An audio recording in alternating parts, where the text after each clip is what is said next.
So today we are talking about the cross product, and if you haven't seen my earlier video on the dot product, I would highly recommend watching that first, because this is a little bit more complex than the dot products, because the result is not just a scalar, it's not just a number, it's a whole vector.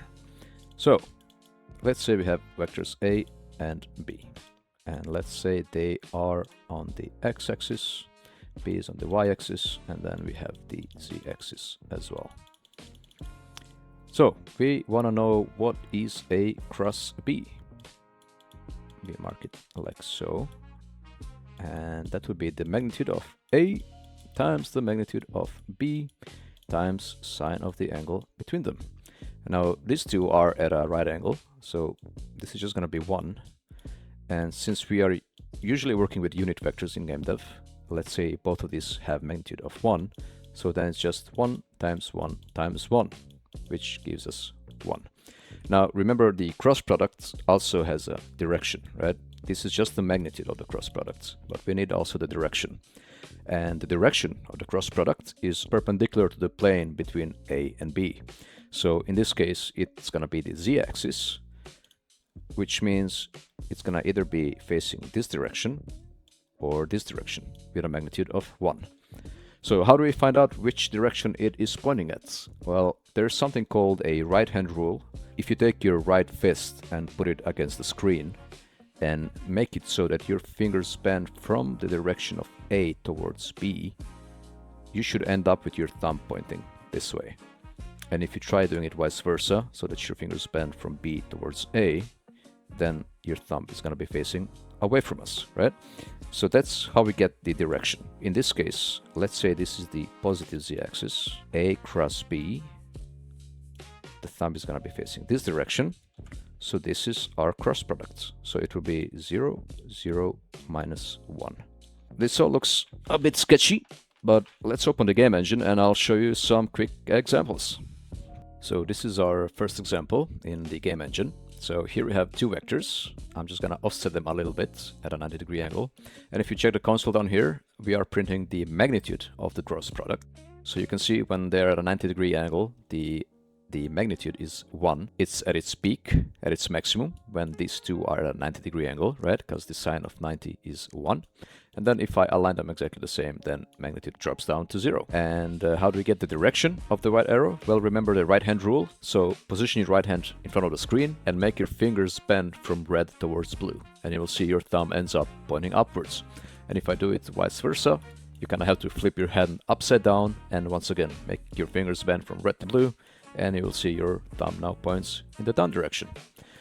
What can we do with this? Let's jump into some more examples and I will show you some cool stuff you can do with this. So here's our first example. We have a car that is turning towards these 3 points that I made. And the way it does it is by using a cross product between the direction it's pointing and the direction of the next point.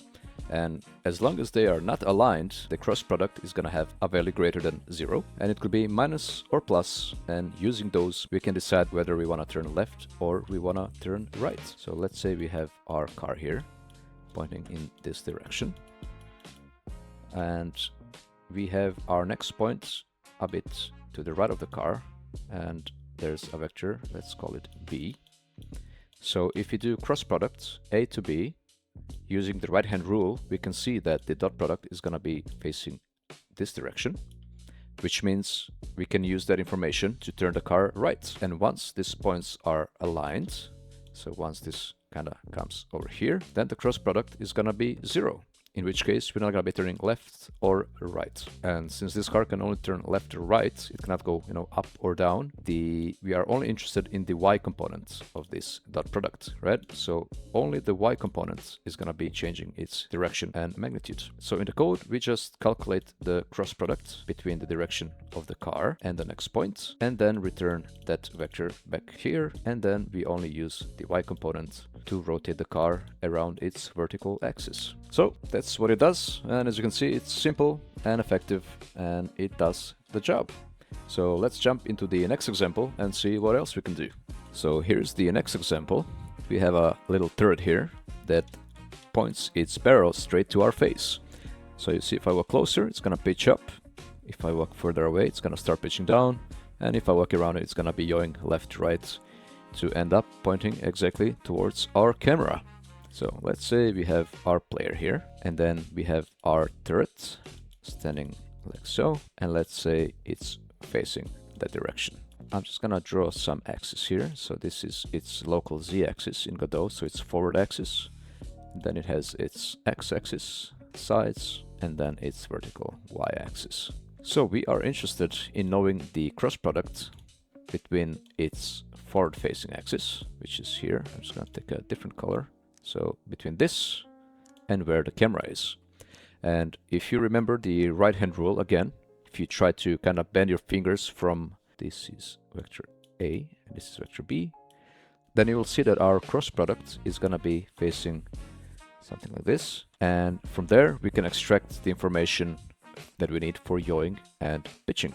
If I just kind of project this onto here, and from here, we can see that there's gonna be some information on the x-axis and on the y-axis. So we are getting the cross product between our forward vector and the vector towards the camera. And once we have that, we simply use the y data to yaw left and right, and the x data to yaw or to pitch up and down.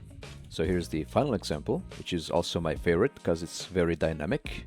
And the way it works is actually exactly the same as the previous example with the turret, except we are orienting our plane towards the next point instead of towards the player. So here's the function that gets the cross product between the next points and our forward-facing axis, and then we use the data to pitch and yaw the plane from the y and x components of the cross product.